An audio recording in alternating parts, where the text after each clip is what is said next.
السلام علیکم۔ اعوذ باللہ من الشیطان الرجیم، بسم اللہ الرحمن الرحیم۔ ٹھیک ہے ٹھیک ہے۔ یا علی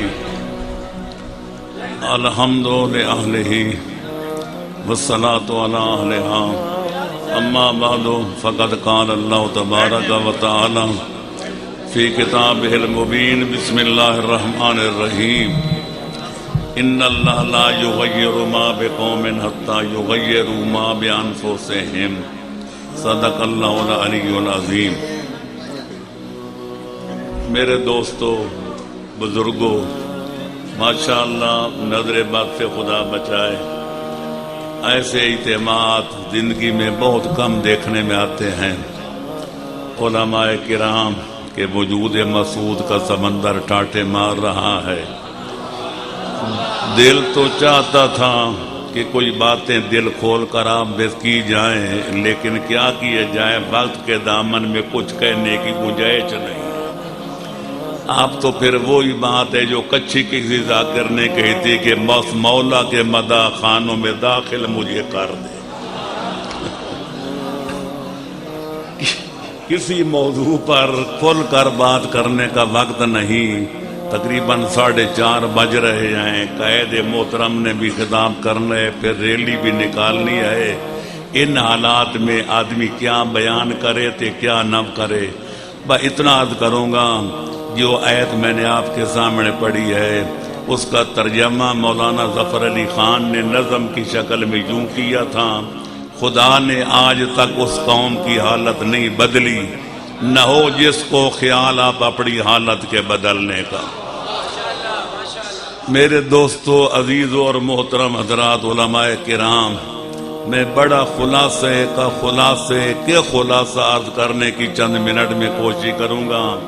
جس طرح ہر فرد کی زندگی ہوتی ہے، پھر بچپن ہوتا ہے، پھر جوانی ہوتی ہے، پھر بڑھاپا، پھر فنا۔ قوموں کا بھی بچپن ہوتا ہے، قوموں کی جوانی ہوتی ہے، عروج ہوتا ہے، پھر قوموں کا زوال آتا ہے۔ یہ بات ہمیشہ سے محققین عالم کی نظروں کا توجہ کا مرکز رہی ہے کہ قوموں کے بننے اور قوموں کے بگڑنے کا سبب کیا ہے۔ تو جس بات پر لمبی چوڑی تحقیقات کے بعد محققین عالم کا اتفاق ہوا وہ یہ ہے کہ قوموں کے عروج کے اسباب بھی 3 ہوتے ہیں، اور قوموں کے زوال اور اضمحلال کے اسباب بھی 3 ہوتے ہیں۔ جس قوم کے اندر اتحاد پیدا ہو جائے، جس قوم کے اندر علم کی دولت آ جائے، اور جس قوم کی قوت عمل بیدار ہو جائے، اس قوم کو کائنات کی کوئی طاقت ترقی کرنے سے روک نہیں سکتی۔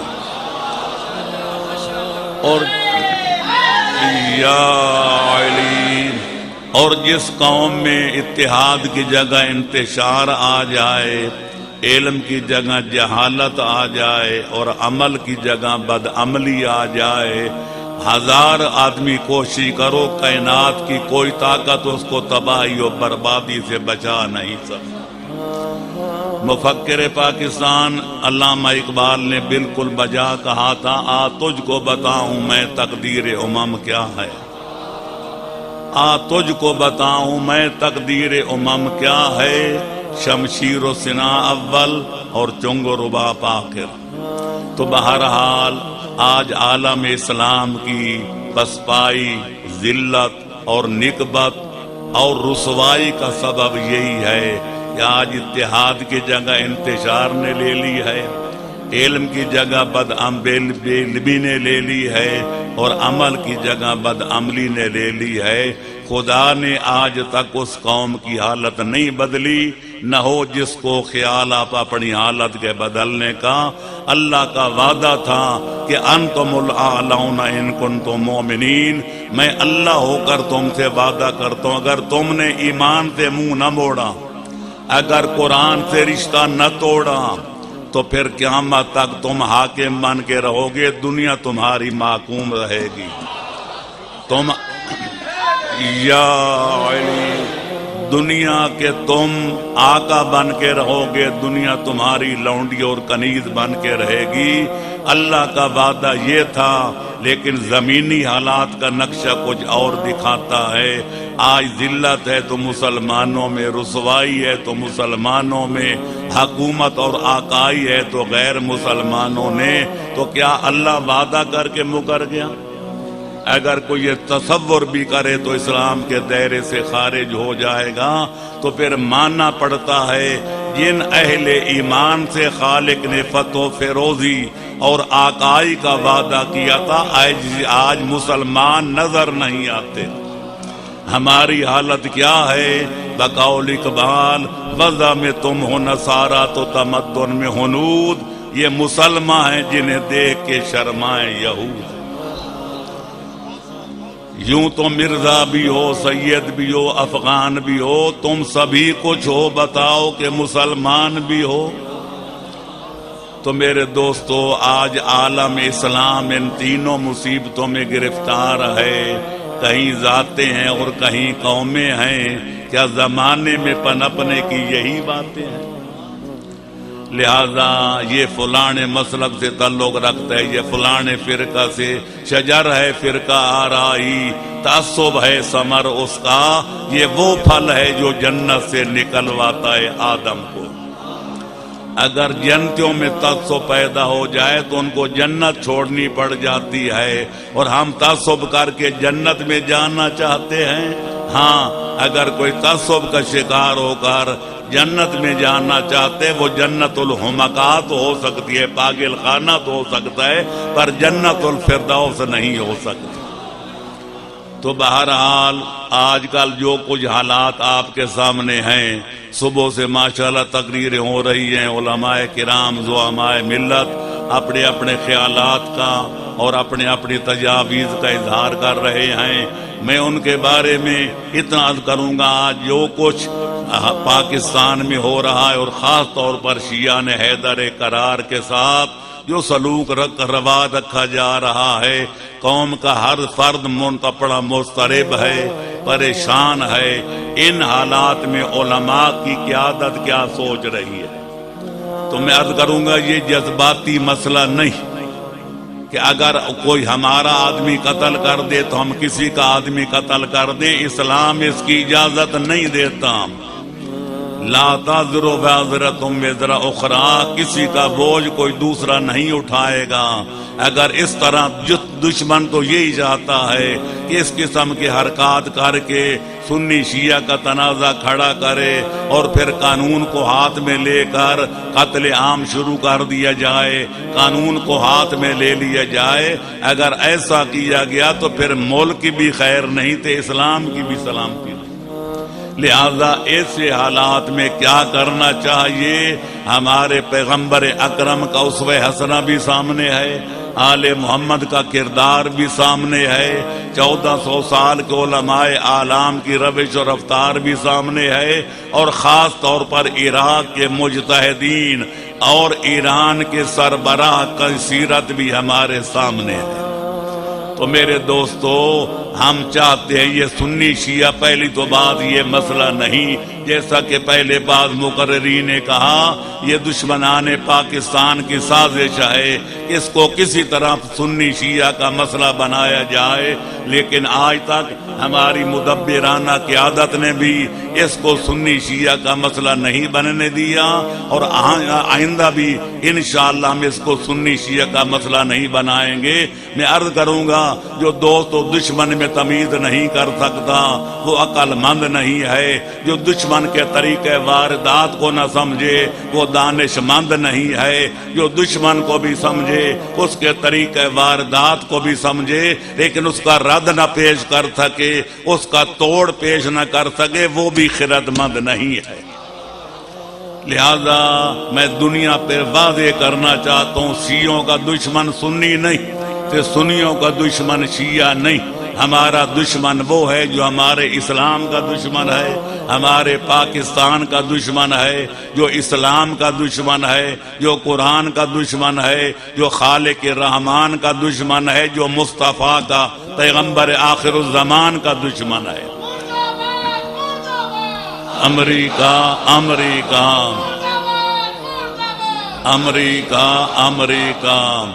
لہذا اقبال نے بالکل بہت عرصہ پہلے کہا تھا، اے کہ نہ شناسی خفی راز جلی، ہوشیار باش اے گرفتار ابو بکر و علی ہوشیار باش۔ ہمارے بھائیوں کی مسجد پر حملہ ہو جائے تو وہ کہتے ہیں شیعوں نے کیا ہوگا، ہمارے عزاداروں پر حملہ ہو جائے تو ہم کہتے ہیں سنیوں نے کیا ہوگا۔ میں عرض کرنے میں کوئی مبالغہ نہیں سمجھتا، علماء کرام اور زعماء ملت کی موجودگی میں واضح لفظوں میں کہوں گا کہ دہشت گرد کا کوئی دین نہیں ہوتا، کوئی مذہب نہیں ہوتا، کوئی مسلک نہیں ہوتا۔ دہشت گرد نہ سنی ہوتا ہے، نہ شیعہ ہوتا ہے، نہ مسلمان ہوتا ہے، نہ وہ انسان ہوتا ہے۔ اس لیے دہشت گرد کو اگر درندہ کہا جائے تو بھی جائز ہے، کاٹنے والا کتا کہا جائے تو بھی جائز ہے۔ پیغمبر اکرم نے مسلمان کی تعریف کر دی، المسلم من سلم المسلمون من یدہ ولسانہ، جس کی زبان اور جس کے ہاتھوں سے عالم اسلام محفوظ نہیں ہے وہ مسلمان کہلانے کا حقدار نہیں ہے۔ لہذا یا علی، لہذا اب رہ گئی یہ بات کہ ہمارا جو قتل عام ہو رہا ہے اس میں کیا کرنا چاہیے۔ تو میں سب سے پہلی تجویز یہ پیش کروں گا کہ آج ہمارے اندر قیادتوں کا جھگڑا چل رہا ہے، اور آپ جانتے ہیں، لمبی بات میں نہیں کرنا چاہتا، تو 1978 میں یہ تحریک نفاذ فقہ جعفریہ بنی اور سرزمین بکھر میں ساری قوم اکٹھی ہوئی اور مفتی جعفر حسین کو قائد ملت چنا گیا۔ ان کی وفات کے بعد پھر اسی طریقے پر، آئینی طریقے پر قائد شہید کو قائد منتخب کیا گیا۔ ان کی شہادت کے بعد موجودہ قائد ملت جعفریہ علامہ سید ساجد علی شاہ صاحب کو پشاور میں قوم کے ارباب حل و عقد نے منتخب کیا۔ آج تک ہم اسی طریقے پہ چل رہے ہیں۔ وفاداری بشرط ساجد علی، قوم کا نعرہ علی ولی، قوم کا قائد ساجد علی، جس قوم کا نعرہ علی ولی، قوم کا قائد ساجد علی، قائد ساجد قدم بڑھاؤ، تمہارے ساتھ ہے، قائد ساجد قدم بڑھاؤ۔ تمہارے ساتھ ہیں۔ لہذا آج بھی ان کی قیادت پر ارباب دانش و بینش متفق ہیں، اور اگر کسی کو شکوہ ہے کہ وہ ان کے معیار پر پورے نہیں اتر رہے، جو کام ہونا چاہیے تھا وہ نہیں ہو رہا، تو میں ادب کے ساتھ آپ سے پوچھوں گا، آپ شکایت اور تنقید کے تیر تو چلاتے ہیں کہ وہ کام نہیں کر رہے، آپ سے پوچھوں گا آپ تعاون کیا کر رہے ہیں؟ لبیک یا حسین، یا حسین، لبیک یا حسین، لبیک یا حسین، لبیک یا ضرورت ہے کہ آپ مخلصانہ کوئی تعاون مالی کر سکتے ہے تو مال کے ساتھ کرے، کوئی علم کے ساتھ کرتا ہے تو علم کے ساتھ کرے، کوئی عقل کے ساتھ مفید مشورے دے سکتے ہے تو وہ مشورے دے، تبھی قوموں کی کشتیاں کنارے لگتی ہیں۔ تنے تنہا کوئی بھی آدمی خواہ افلاطون دوران کیوں نہ ہو کہ رستم زمان کیوں نہ ہو، تنہا کوئی بندہ کام نہیں کر سکتا۔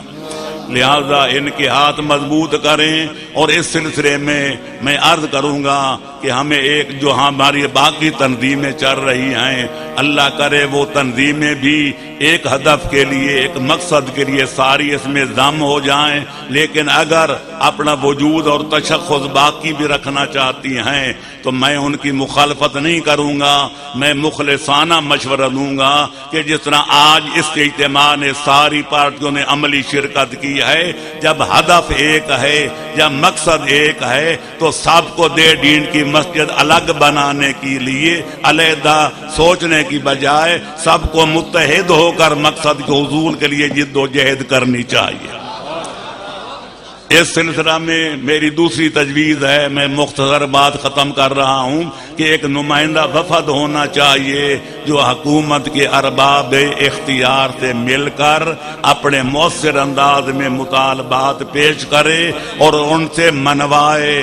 تو آپ کو پتہ ہے کہ مطالبات تب مانے جاتے ہیں جب قوم بیدار ہوتی ہے تو اس کی قوت اور طاقت ہوتی ہے۔ لہذا اگر آپ کے اندر اتحاد بھی ہے تو قوت و طاقت بھی، تو حکومت بھی آپ کے مطالبات ماننے پر مجبور ہو جائے گی۔ اور تیسری میری تجویز یہ ہے کہ برادران اہل سنت کہ ذمہ دار علماء سے بھی ہمارا رابطہ ہونا چاہیے۔ یہ بائیکاٹ کسی مسئلے کا حل نہیں، اور اس کا بہترین طریقہ وہی ہے کہ وہ متحدہ مجلس عمل جس میں سارے فرقوں کے نمائندے تھے اس کو پھر بحال کیا جائے۔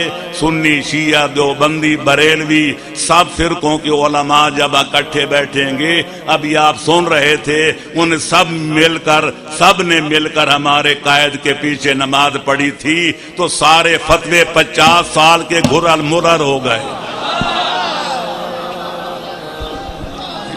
یا علی ہمارا عزم، ہمارا یقین، اتحاد بین المسلمین، ہمارا عزم، ہمارا یقین، اتحاد بین المسلمین، ہمارا عزم، ہمارا یقین بین المسلمین۔ ماشاءاللہ آپ کو پتہ ہے کہ بڑی بڑی جنگوں کے بعد، لاکھوں آدمی قتل کرانے کے بعد، ملک تباہ کرانے کے بعد آخری فیصلے ٹیبل پر ہوتے ہیں۔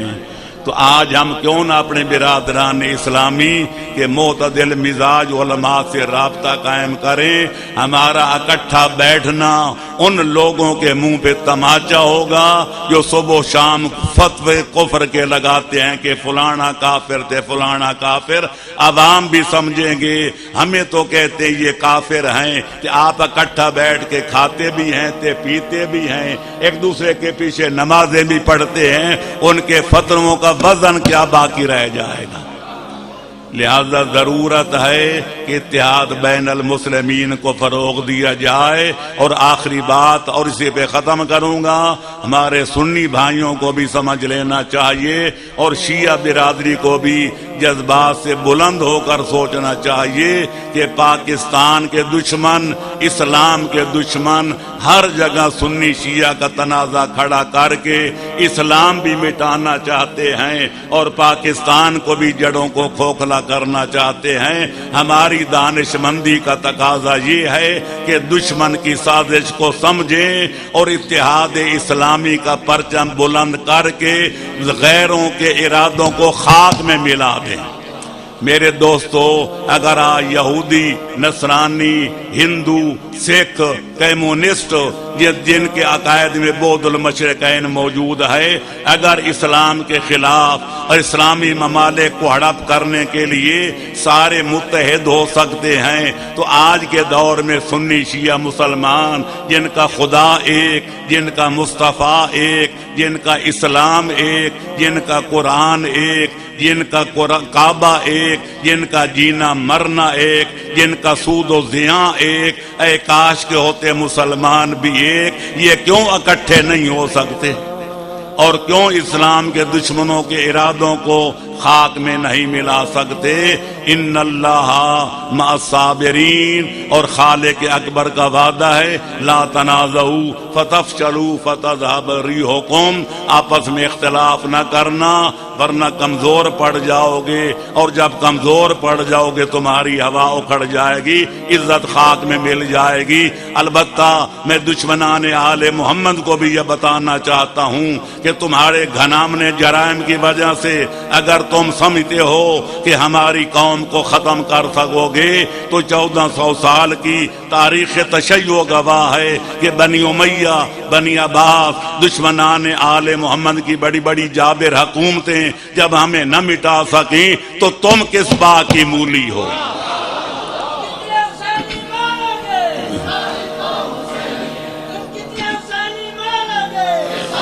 قوم حسینی ہے، تو میرے دوستوں مٹتے وہ ہیں جن کا کوئی زندہ قائد نہ ہو، جن کا کوئی رہبر و رہنما نہ ہو، جن کا کوئی پیشوا و امام نہ ہو۔ ہمارے ظاہری قائد پاکستان میں یہ ہیں تو ہمارے حقیقی قائد پورے عالم انسانیت کے امام زمانہ ہیں۔ یا علی وب یمنہ روز کل ورا وب وجود ہی ثبتت الارض والسماء۔ اگر آسمان کا شامیانہ زمین پہ نہیں گرتا تو یہ امام زمانہ کے وجود کا صدقہ ہے۔ اگر آج زمین اپنے اہل کو لے کر پانی میں نہیں دھستی تو یہ امام زمانہ کے وجود کی برکت ہے۔ قدم سے مہدی دین کے زمین قائم ہے پانی پر، قرار کشتی دنیا کے لنگر ایسے ہوتے ہیں۔ اور آخری بات اور اسی پہ ختم، اگر کوئی دشمنان حسینیت، دشمنان حسین، کوئی یزید عصر، کوئی فرعون وقت، کوئی نمرود دہر یہ سمجھتا ہے کہ دہشت گردی کی کاروائیاں کر کے حسینیت کو مٹا سکے گا، عظمت حسین کو گھٹا سکے گا، تم لوگ کو بتا دینا چاہتا ہوں، سننے میری طرف سے